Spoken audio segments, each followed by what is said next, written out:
clássico Conan, o Bárbaro, há uma cena inesquecível. Conan, crucificado no deserto, à beira da morte, é visitado por um abutre. Mas, em vez de ser devorado, ele encontra forças e morde o pescoço da ave. E a mata.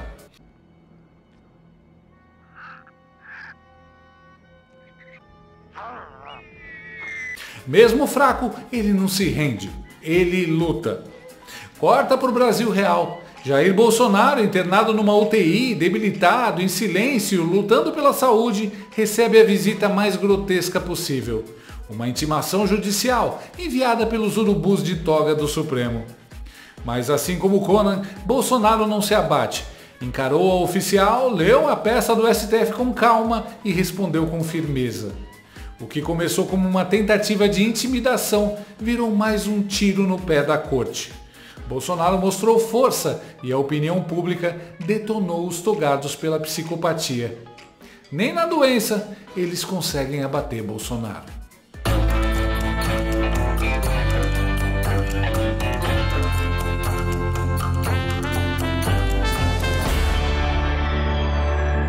Como se não bastasse acordar cedo, trabalhar, pagar as contas, a gente ainda tem que carregar o Brasil nas costas para pagar a mamata dos petistas.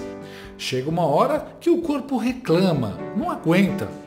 E se você tem dores nas juntas e nas articulações, seus movimentos ficam limitados e você deixa de fazer um monte de coisas. É por isso que você precisa conhecer o NatoShark dia e noite.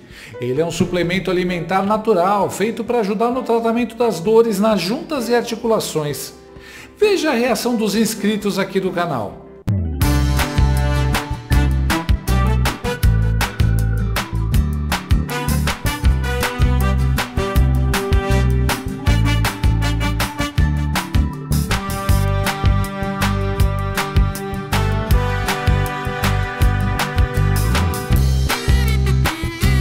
NatoShark contribui e auxilia no alívio das dores durante o dia e ajuda na recuperação das cartilagens e ossos durante a noite. E o NatoShark tem um alívio também para o seu bolso.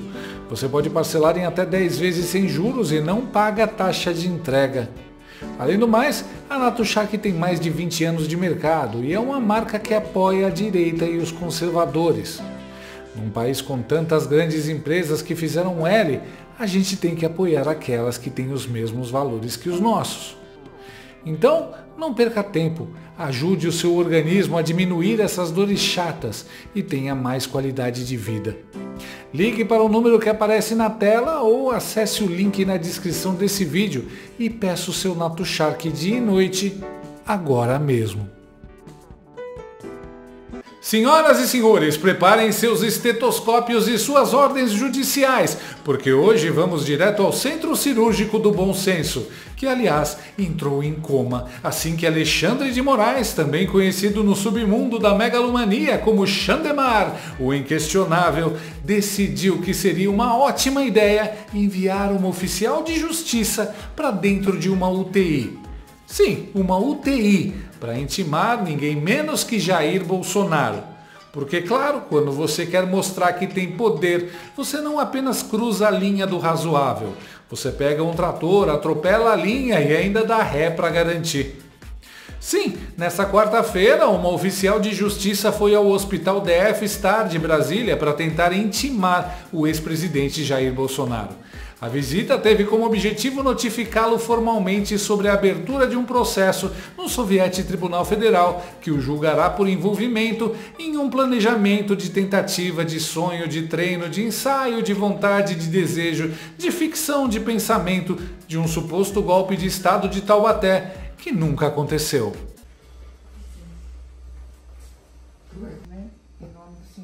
Ele faz a defesa comigo. Ele vai perguntar para quem sobre a defesa dele comigo. A senhora tem ciência que a senhora está dentro de uma sala UTI do hospital? Eu conversei com os seus advogados, os diretores do hospital, que eu estou aqui mandada, né? Mandada por quem? Por isso que eu chamo mandado. Não, você está mandada por quem aqui? Mandado pelo Supremo Tribunal Federal. Não, o Supremo Federal. Quem é a pessoa do Supremo que mandou você para cá? O senhor sabe quem é? Não, se eu sei, não, eu quero ter certeza. Mas, relator, por favor, qual é o nome dele? Você sabe, está anotado aqui. Não, por favor, leia o nome dele também. Vinícius Alexandre de Moraes. Então, o ministro Alexandre de Moraes deu uma missão para a senhora vir ao hospital e tomar minha assinatura, isso mesmo? Eu falei para ele que esse Manuel fez pedido dia 11 de dezembro, de abril. Mano, até quando vão fingir que isso é normal? Não dá para passar pano para essa senhora. Duvido que ela faria isso de entrar numa UTI se fosse um traficante, um assassino, um estuprador. É o vale tudo político da democracia relativa. Agora me diz, quem precisa de ética médica ou protocolo hospitalar quando se tem um superministro sedento por protagonismo jurídico? Que várzea esse bananil em que vivemos. Nem o cara no hospital, depois de ter sofrido um atentado a mando da esquerda criminosa, tem sossego. Virou uma marca registrada de certas instituições postas a serviço do único plano de governo que o Lula tinha: vingança e perseguição. A canalice nesse país não tem mais limites. Vale qualquer coisa, até invadir uma unidade de terapia intensiva. O próximo passo é o quê? Intimação durante colonoscopia? Vamos pensar juntos. Qual foi o objetivo dessa visita fantasma? Mostrar que nem a doença escapa das garras do Xandemar? Intimidaram um paciente debilitado enquanto até as visitas de amigos, aliados, parentes foram suspensas para não causar emoção? Porque todo mundo sabe, emoção atrapalha a recuperação.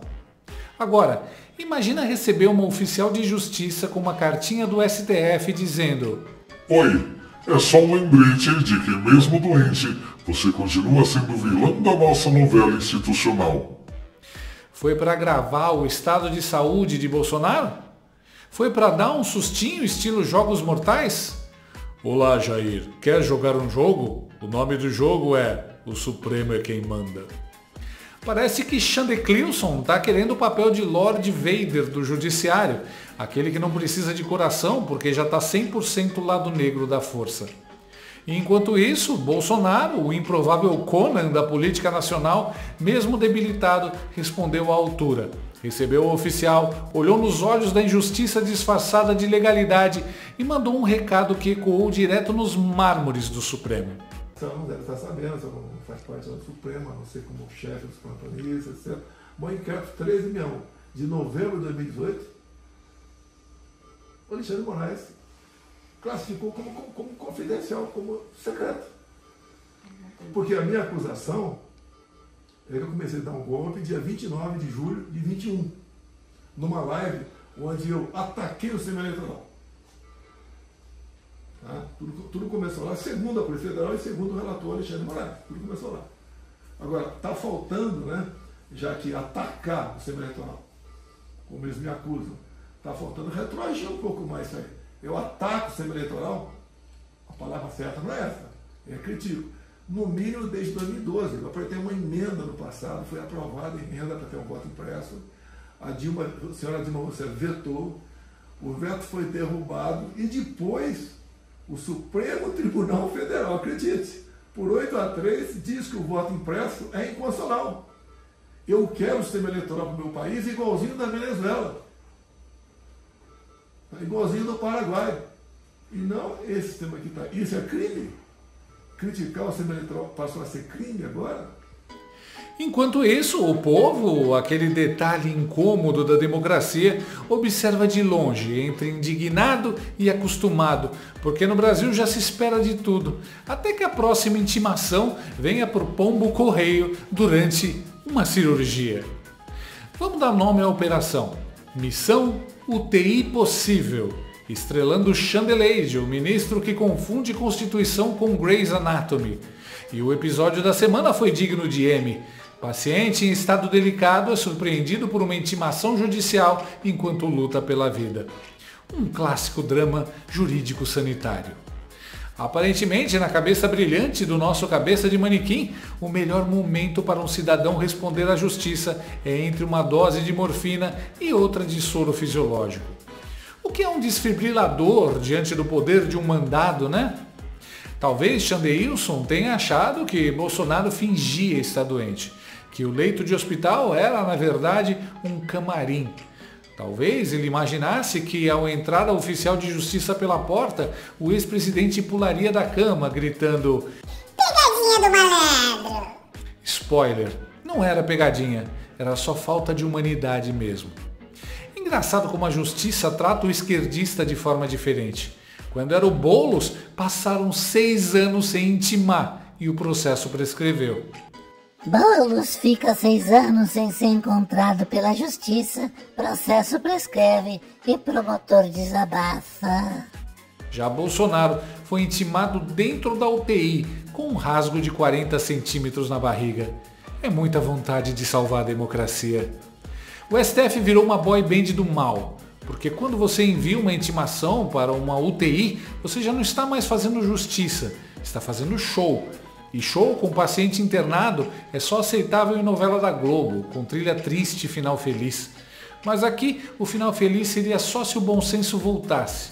E esse, meu caro, foi exilado há tempos. E Bolsonaro, mesmo mal, sem comer direito, sem forças, provou que não é fácil de dobrar. Lá estava ele, talvez com dor, talvez com náusea, mas com a cabeça firme. Recebeu o oficial com a postura de quem já enfrentou facada, CPI e até debate da Globo com o Bonner mediando.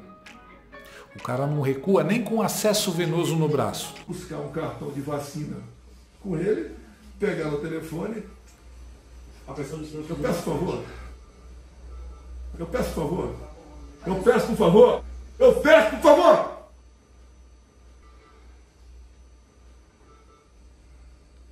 Foi pego um tal de cartão de vacina.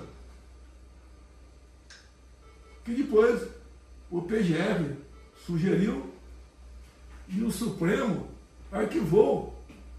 Eu não respondo mais nada sobre vacina. E a origem disso tudo é o inquérito do cartão de vacina.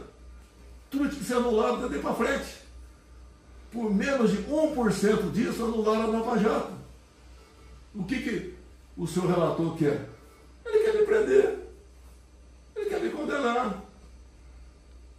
Alguém tem dúvida disso? Alguém tem dúvida disso que ele quer? Acho que ninguém tem dúvida. Tá? Então o que acontece? A senhora não tem culpa de nada, por favor, me desculpe, se eu estou exaltado, me desculpe. Tá? Mas o que está em jogo não sou eu. O que está em jogo é o futuro do meu país. Eu apenas sou um obstáculo entre eu e o país. Eu e o país. Ele acha que me prendendo ou arranjando uma maneira de me tirar da vida pública, acabou já, acabou. Está tudo resolvido a questão do Brasil aqui. Não é assim. Eu nunca aceitei, né, os benesses do outro lado. Eu estou aqui. O que eu pretendo fazer? Continuar lutando.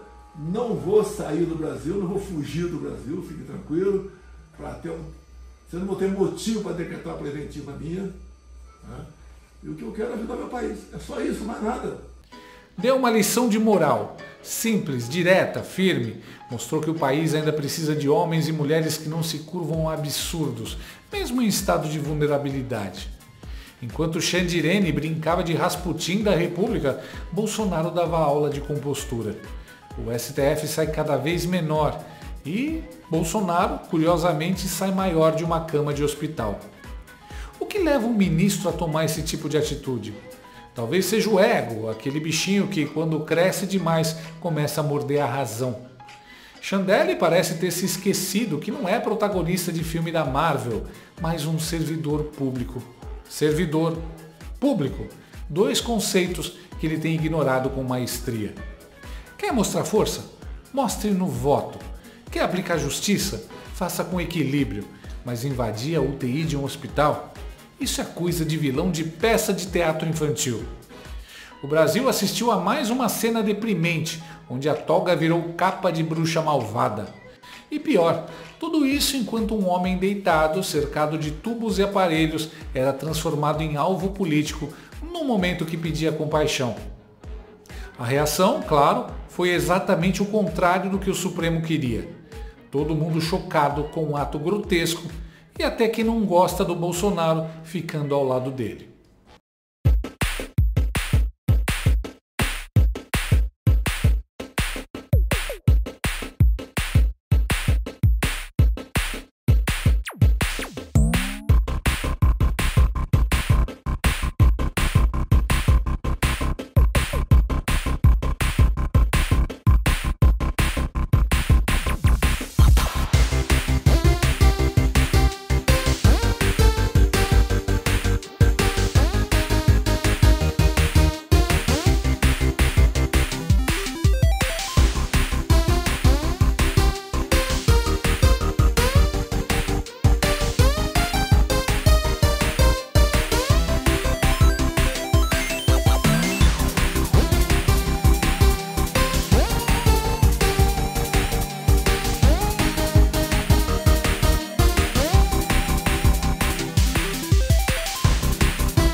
Com mais uma repercussão negativa de seus exageros sem noção, o soviete tentou justificar a decisão de enviar a representante na UTI, com a aparição pública do Biruliro em uma live que rolou nessa terça-feira. Abre aspas. Demonstrou a possibilidade de ser citado e intimado, afirmou o STF. Quer intimar em um hospital? Tudo bem, mas faça isso no leito normal, jamais em uma UTI. Ouça os médicos. Risco número 1, então a gente tem o risco desse oficial trazer alguma coisa. A gente passou há pouco pela pandemia, onde a gente sabia que as visitas tinham que ser restritas. Então ele pode trazer uma infecção viral, pode trazer uma infecção bacteriana. Então existe o risco do oficial trazer alguma coisa de casa, da comunidade, e existe o risco que no manuseio, durante o trânsito dele na UTI, eventualmente ele transmita, mesmo que bem orientado, ele transmita de um paciente para outro, tocando em fomites, etc., ou até leve alguma coisa de fora da UTI, multiresistente, para outros ambientes do hospital, da comunidade. É por isso que a UTI não é brincadeira. O UTI é um lugar sagrado, onde se luta, se trava uma batalha dura entre a vida e a morte, onde bactérias e inimigos terríveis habitam e onde a gente tem que ter muita seriedade, tá? Eu não consigo compreender como é que alguém que não tem ninguém internado, nenhum ente querido, entra lá e faz o que quer que seja. E eu acho que isso não vai ficar assim. Eu acredito que o hospital vai abrir uma sindicância, acredito que o jurídico vai ser acionado. Eu acredito sim que, embora eu tenha minhas diferenças com algumas dessas entidades, a Sociedade Brasileira de Infectologia, que eu vou marcar, a Associação Brasileira de Infecção. E se a intimação foi vista como grotesca do ponto de vista humano, também não se sustenta do ponto de vista jurídico. O grande André Marsiglia foi certeiro ao analisar. Intimar em hospital é excepcionalíssimo, não havia urgência no caso. Uma live, assim como uma conversa controlada, não intimida, mas receber uma intimação do STF pode constranger e a saúde do intimado é o bem maior a ser preservado. Mais uma nulidade a ser alegada pela defesa. Sabe o que eu acho? Que isso aí foi feito no desespero para criar uma cortina de fumaça em cima da fraude de mais de 6 bilhões de reais na Previdência, feita por indicado do Lula. Foi feito para distrair a população do fato de que um dos sindicatos metidos nesse rolo é o sindicato que tem o irmão do Lula como presidente. Foi uma operação abafa que, como tudo que o Supremo faz, exagera na dose e acaba sendo um tiro no pé midiático. Aliás, eu tenho a impressão de que se Bolsonaro tivesse ido a óbito ontem, seria sepultado com tornozeleiras eletrônicas. A justiça é cega, dizem, mas aqui ela está desalmada. E enquanto Chandecleide brinca de intimação mortal, Bolsonaro mostrou que coragem não vem de decisões, mas de postura. Enfrentou tudo sem gritar, sem espernear e sem fugir, coisa que muitos togados não fariam nem em reality show. Era para ser uma demonstração de força, mas foi só o STF passando vergonha de novo. Não mandam nos Estados Unidos, não mandam na Espanha e nem na UTI do hospital. Assim como no filme do Conan, o urubu veio bicar Bolsonaro, mas acabou mordido. No fim das contas, a pergunta que fica é: quem realmente está doente? O homem na cama ou a república que permite isso acontecer? O segredo realmente que eu tenho para contar para você aqui é esse. Você é careca! Você sabe que eu não gosto de homem careca. Eu falei pra você que eu não gostava de homem careca. Por que você fez isso comigo 6 meses? E como que eu nunca acreditei Cláudia, em você? Como que eu nunca eu descobri achava, isso? Cláudia, que isso não fosse prejudicar. Me desculpa, como eu não tive culpa disso. Como você fez isso comigo? Cláudia, me perdoa, Cláudia, me perdoa. Eu não vou te perdoar. Me desculpa. Eu não vou te perdoar. Me desculpa, Cláudia, eu não gosto quero te de homem careca. Entendeu? Gostou desse vídeo? Então inscreva-se no canal, comente, curta e compartilhe com seus amigos. Não gostou? Compartilhe com seus inimigos. Até o próximo vídeo, se o mundo não acabar antes. Por hoje é só.